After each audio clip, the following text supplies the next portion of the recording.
Chapter 16, I would like to just give an overview of the endocrine system. This is a quick once-over, just taking a look at some of the structures, and then I'm going to ask that you do your reading for Chapter 16 and follow along with some of the assignments that have been posted onto your D2L portions about the endocrine system. The endocrine system, of course, acts with the nervous system. It is going to control all activities within the bodies. It typically is going to kind of work as second fiddle to the nervous system, if you want to think of it that way. The responses are typically slower than the nervous system, but I will say that they typically last a lot longer. All right. The endocrine system is going to use hormones to influence activities, and the way that they do that is they are going to transport them through the blood. You see, the endocrine system does not actually have any ductwork that will relate to specific portions within the body, so it has to rely on the blood to transport all of its hormones around. The cool thing about these hormones, though, is they do influence only target tissues, so they have to have specific areas where they're going to be influencing. What does the endocrine system do? It's going to help with growth and development, it helps with reproduction, it helps with balance of nutrients and water. It helps mobilize your defenses, metabolism, energy, pretty much all things that you would think that are activities within the bodies and integrations that our body can work with is going to be controlled with the endocrine system. There are two types of glands that we can find in our bodies, and I just mentioned the endocrine glands, and they do not have ductwork. So they don't have any specific way to get their hormones to a target tissue. So they have to use the bloodstream. They will produce hormones, they'll put them into the bloodstream, and they'll cycle around until they find target tissues. There's another gland called an exocrine gland. An exocrine gland is more like our sweat glands, and that has specific ductworks that carry to a surface. Usually we're going to find this to membranes, to the outside portions of our bodies, sweat glands, salivary glands, and so forth. And those are exocrine glands. The endocrine system has a few specific organs that I want you to make sure that you read up on and look over. They are the pituitary, the thyroid, the parathyroid, the adrenal, and the pineal glands. If you notice, you'll find some of these in the brain structure also. The hypothalamus is also considered part of the endocrine system because it does make hormones and it stores them down into the pituitary gland. But it also has a lot of nervous functions, so usually you'll see this referred to as a neuroendocrine organ. There's also some endocrine glands that have both endocrine and exocrine functions, which means that their endocrine portion is going to produce hormones and stick them into the bloodstream, but they've got exocrine function because they do have ductwork sending to membranes or to surfaces. Those would be things like the pancreas, the gonads, and the placenta. You've got tons of other tissues and areas in your bodies that do produce hormones that are not specifically part of the endocrine system. Things like our intestines and our stomach, our heart even produces hormones, but they're not actually part of the endocrine system. The one that most people consider as part of the endocrine system that is in that list is the thymus. But the reason it's listed down there is because after childhood, the thymus really isn't very functional anymore. Here's a locational map of our endocrine organs that are found in the body. You can see that the few up there in the brain, the pineal gland, the hypothalamus, the pituitary gland are all found up there, which you should have already been able to identify through the brain video that you found. Then, of course, there's the thyroid gland, the parathyroid glands located in the neck region. The thymus is up there in the upper chest. Then the adrenal and the pancreas in the abdominal region. And, of course, the gonads, which would be in the pelvic region. What is a hormone? Most of the time people think of hormones as being either good or bad that create changes in our bodies. A hormone is just a chemical signal.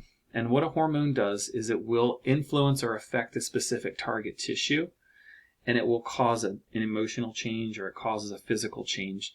And the way that it does is that it acts upon a channel. So if we remember back to our ligand-gated channels, we saw that we had to have something attached to it, like a neurotransmitter. And a neurotransmitter, if you remember the definition, was a chemical messenger.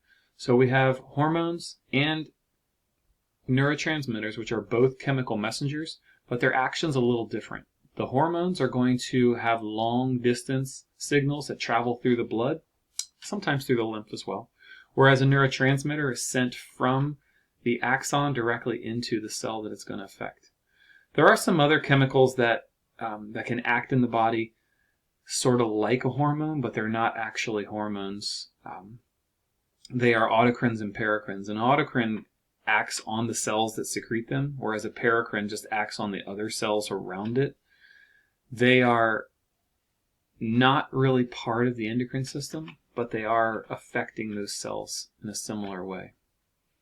There are two different types of hormones, two main classes, I should say. There's the amino acids, or the water-based, sort of, and there's the steroid-based. The steroids are, of course, synthesized from cholesterol, which is a fat structure, and so you can kind of decide for yourself, looking at that amino acid base versus steroid base, which one's going to be lipid soluble and which one's a water base or water soluble. The hormone's action, of course, as I've mentioned a couple times already, is in specific target tissues. A hormone can circulate in our system for days and days and weeks, potentially even, without affecting any piece of our body until it hits a specific target cell or target tissue, and then that hormone immediately goes into action. If we do not have any target cells available, hormones will cycle in the body until they're degraded or broken down. What do hormones do? They can create mitotic activity, they can cause secretions, they can activate enzymes, they can synthesize or decompose. They've got all kinds of different things, but the main thing that we look at them for is by opening or closing channels. Now, I've mentioned already that hormones act in one of two ways. It really depends on their chemical nature.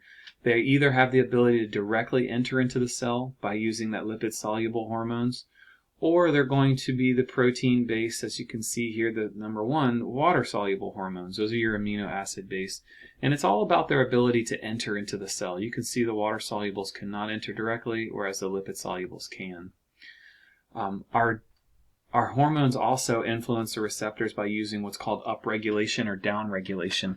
And upregulation just simply means the target cells get more receptors if your hormone levels are low, and downregulation is the opposite. It'll get less receptors if our hormone levels are high. Think about it like this. If I handed everybody in the classroom a tennis ball and I said, I want you to throw it to me. I have two hands and I'm going to catch probably 2 tennis balls. I only had 2 targets available. However, if I had 6 or 8 hands and I asked you to all throw, I may catch 6 or 8 different tennis balls. That would be upregulation if I create more receptors available. And in the same way, if I wanted to downregulate, if I asked you all to throw the tennis balls and I put one hand behind my back, I'd only have one hand available to catch that ball.